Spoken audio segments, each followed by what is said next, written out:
नमस्कार, माझं नाव प्राध्यापक डॉक्टर किरण प्रभाकर वाघमारे। मी अकोला येथून आलेलो आहे। मी एक कविता लिहिलेली आहे। देशाचे नेते सन्माननीय शरद पवार साहेब अकोल्याला आले होते आणि त्यावेळेस एका बेरोजगार युवकाने त्यांना पत्र लिहिलं आणि त्या अनुषंगाने त्यांनी शरद पवार साहेबांकडे लग्नाची मागणी केली होती। त्या युवकाची जी भावना आहे ती माझ्या कवितेमधून मी या ठिकाणी मांडतो आहे। कवितेचं शीर्षक आहे साहेब लग्न लावून द्या। साहेब वय झालं आता एकटं वाटतं, दररोज तीळ रक्त माझं आटतं। साहेब वय झालं आता एकटं वाटतं, दररोज तीळ रक्त माझं आटतं। बेरोजगार आहे म्हणून हाती भाकरी नाही, कामधंदा नाही म्हणून भेटत छोकरी नाही।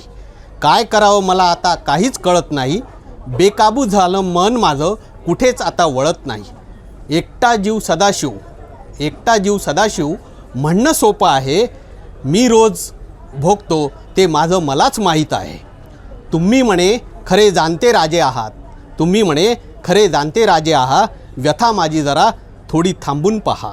शेतकरी आत्महत्या तुम्ही समस्या मानता, लग्न नाही होत ही व्यथा मग कधी जाणता। तुम्ही मला फक्त एकच शब्द द्या, साहेब तुम्ही माझं लग्न लावून द्या। साहेब तुम्ही माझं लग्न लावून द्या। धन्यवाद।